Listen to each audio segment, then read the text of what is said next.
history, Lesson 39, the Nixon era. As we've mentioned on our previous lessons, the era commonly referenced as the 60s is probably more accurately, time-wise, identified as 1964 through 1974. And it's the era of two extremely important presidents, Lyndon Johnson and Richard Nixon. Not always important because they did good things or right things, but important because their decisions were consequential. By the spring and summer of '68, to a lot of social commentators and observers and just casual Americans, it really seems as if the country is coming apart. We're so thoroughly unraveled in terms of there's no common consensus on foreign policy, on domestic policy, on social values anymore. And it really seems like there's no real direction to resolve this on any of these issues. Lyndon Johnson, because of the credibility gap, because of the Tet Offensive, essentially destroying his entire administration's premise for how the war in Vietnam was being won, drops a bombshell in the spring of '68 and says that he is not going to run for president. He's not going to run for re-election, even though he would have been legally allowed to do so. He's going to devote his time to trying to deal with the issues of social disorder at home and the Vietnam War abroad. It's essentially a candid admission of the failure of many of the policies of his presidency, the so-called notion of having guns and butter. Great society domestic reforms at home, coupled with this major foreign war overseas. It's too difficult economically for the country to sustain that. So it's a failure of that policy in many ways. You have during this time political assassination in the form of Martin Luther King's assassination in 1968, and then later on Robert Kennedy, the leading candidate for the Democratic nomination in the fall of 1968, and a great deal of social disorder accompanies both of these. With Martin Luther King's assassination, major riots break out in over 100 major American cities. And this all then sets the stage for the Democratic Convention in Chicago, where the Democrats are going to nominate Hubert Humphrey, Johnson's vice president, largely to continue his policies. You've got a major faction, the peace wing of the Democratic Party, that does not want to see this happen. All of what's going to happen plays out then on national TV as you have protests and riots at the Chicago Convention among protesters in the streets. Tear gas winds up seeping into some of the hotels and the convention areas from the riots that are going on. And the best line ever given about the Democrats during this time is they can't even bring their own party together. They can't even run their own party. How they expect to run the country. And Humphrey is ultimately renominated as a preservationist candidate, a status quo candidate, by the Democratic Party, the New Deal coalition that we'd seen Roosevelt assemble and then Truman and Johnson kind of develop and expand upon. That coalition is broken up by this war. The coalition of urban workers, African Americans, white blue-collar ethnics, middle-class Americans, urban elites, and the rural South. This coalition is broken up in what is easily the most divisive election of the 20th century. As a reaction against all this sex, drugs, and rock and roll on the cultural end that Americans were seeing, there was a large conservative reaction. Many had felt the country had lost touch with its values. And over the course of the late 60s and 70s, this was going to result in an increase in conservatism in American feeling nationwide, symbolized in many ways by the American Independent Party and its presidential candidate, the former governor of Alabama, George Wallace. In many ways, he's obviously a staunch segregationist. He'd tried to prevent the integration of the state, but in many ways, he's a populist candidate in the long-standing history of American populist candidates, seeking to leverage these issues of dissent and division within the country for his own political advantage and gain during this time, saying that he was appealing to the real Americans, the non-shouters, the hard hats, the blue-collar Americans who were against the counterculture, against the hippie movement, against everything that the New Left seemed to stand for. Richard Nixon, for his part, has to deal with what he sees as being this sort of fire in the rear for him. He's got this issue of George Wallace being in a position to take away votes that should come to him.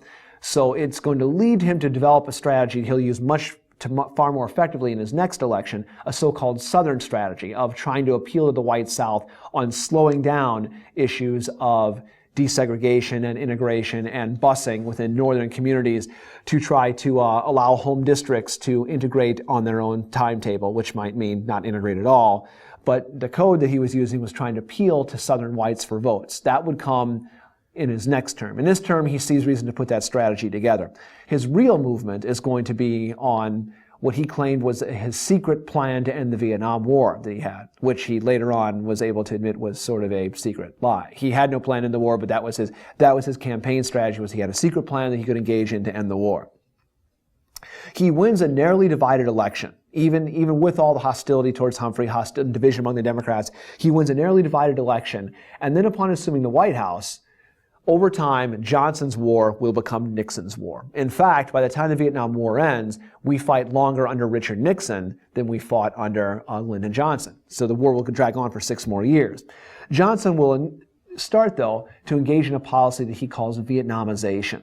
And the idea of this policy was to turn over the war to the South Vietnamese, give them the money, give them the weapons, give them the training, but then reduce American military soldier commitments, reduce the troop ceilings in Vietnam during this time. And so this will be a part of what will be emerging later on as the Nixon doctrine, where money can be forthcoming, but maybe not troops on the ground in that sense, because we're not going to extend that same level. So we're seeing the limits of containment now being played out. The United States, though, is still increasingly divided as the war, as I mentioned, is still going to be going on and on and on. The My Lai massacre, which you've read about in your history textbooks, does not portray the American military in a favorable light. And you see these mass protests from Students for Democratic Society and the New Left. They increase and escalate under Nixon above what they'd even been under Lyndon Johnson, getting to the point that with the moratorium in the fall of 1969, you had dozens and dozens of major American college campuses essentially shut down through this nationwide protest that involved hundreds of thousands of American college students during this time.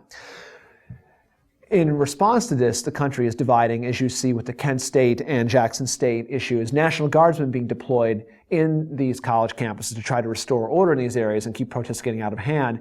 Guardsmen and reservists in Kent State and Jackson State actually opened fire on unarmed college protesters, killing a few of them in each incident. And so now this war overseas, this war in Vietnam, has gotten to the point where you have Americans killing other Americans over a conflict very far away, whose reasons and tying into the need for it for Americans becomes very muddy and very murky.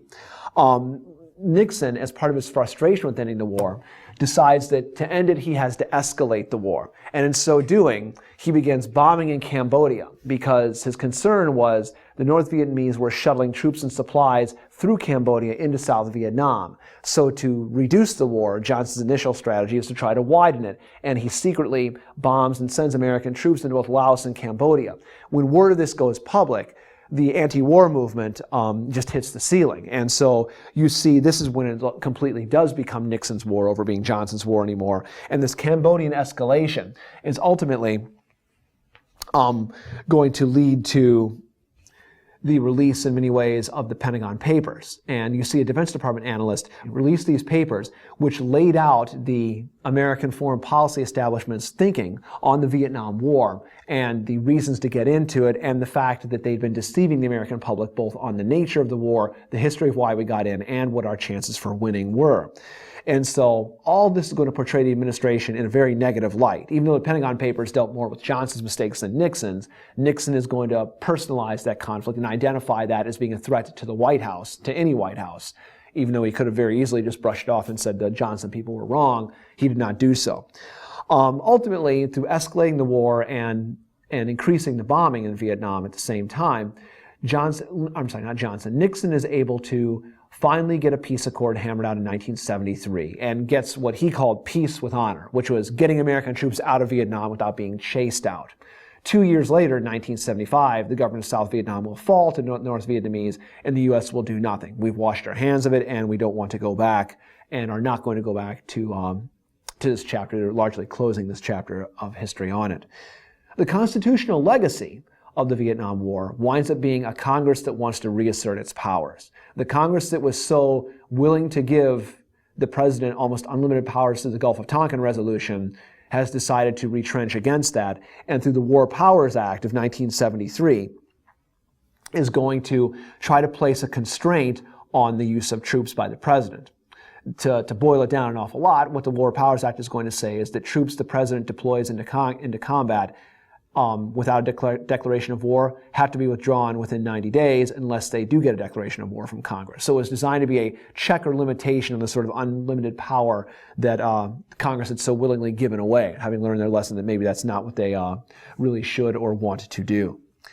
In terms of great power foreign policy, Nixon and his Secretary of State Henry Kissinger were one of the more effective foreign policy teams to be assembled in terms of wrestling with the Cold War. Nixon, who'd been a member of HUAC, who'd been a communist red baiter, who'd been one of the coldest of the Cold Warriors, winds up being the man as president who is actually able to sort of begin to thaw and put cracks in the Cold War that hadn't existed heretofore.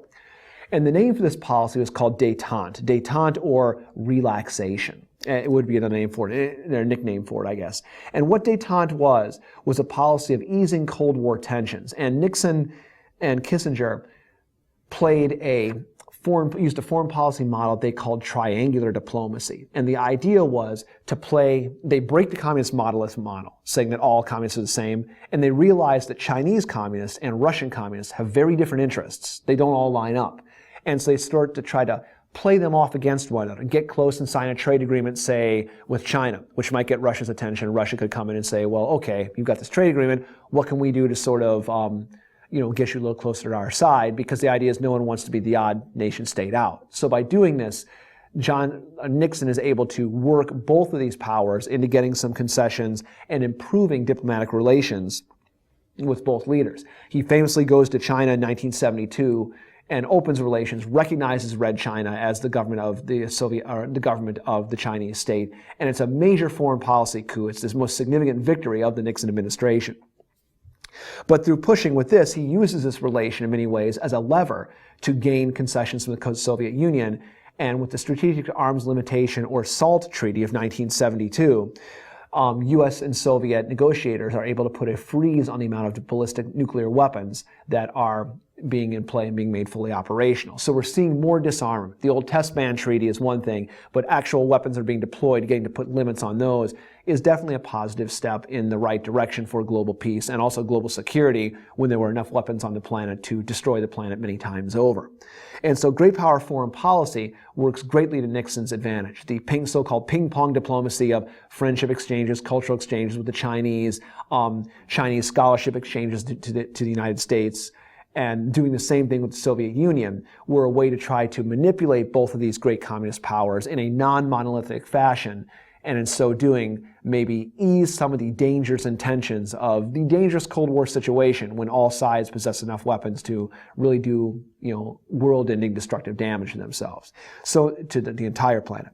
So in terms of foreign policy, Nixon is able to achieve and make some substantive gains beyond the Vietnam War. However, it's his activities in the war itself that are going to, in many ways, complicate his and ultimately destroy his domestic agenda along with his presidency.